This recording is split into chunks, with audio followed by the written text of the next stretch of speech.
Ever Onward tribe. You know, we made this movie a few years ago called Act of Valor. Anybody that follows me knows it. You might not follow me and know it as well, but it was real stories kind of pulled out of our SEAL heritage to make that film. When we were making that film, the directors and I and a couple other guys in the film got to know each other well. And I remember the directors were getting ready to wrap production and wrap filming, asked me, totally separate from the movie, but if I'd ever written a death letter. Now, that sounds harsh. It is, but if you know what it means, you know what it means. If you don't, I don't want to lose you. For centuries, warriors have left something behind in case they fell in battle. So they might leave a letter, a note, something behind that, you know, if the worst happened out on the battlefield, they'd be able to share kind of their thoughts and their feelings with their family. My family is very, very open, very communicative, so there's nothing left unsaid. I've told my family and tell them all the time how I feel about them, the love we share with each other. So I always felt like a death letter with that little bit of superstition that warriors had would almost be like a self-fulfilling prophecy. It used to bother me, the idea of writing that. Like I said, more importantly, I've said what I wanted to say. But he asked me that, and I said, no, I never wrote one. And one of the other guys in the room was like, oh, I wrote one. I still have one in case it needs to be out there in the world. And so the director turned back to me, as like I said, as we've become buddies. He said, well, if you did, what would you write? Because we want to put a note in here. We want to kind of use that concept for the movie. And I've written things that equate to that.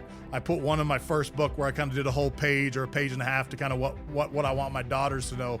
But for the film, I just love literature and philosophy so much that it really made me think about one of my favorite passages from Tecumseh, this amazing war chief and philosopher that talks about life. And it really captures in my mind, if you told me I could write a death letter, you could do a lot worse than this.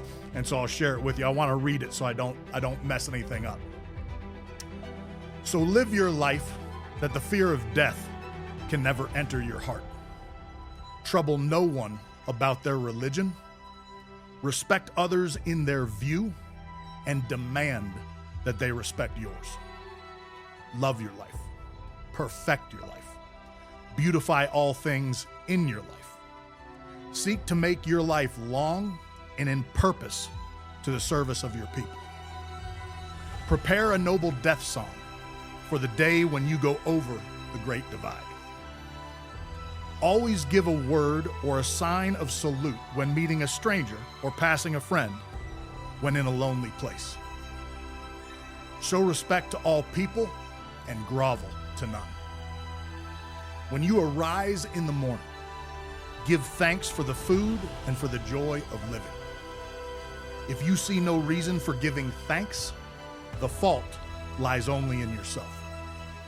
Abuse no one and no thing, for abuse turns the wise one to fools and robs the spirit of its vision.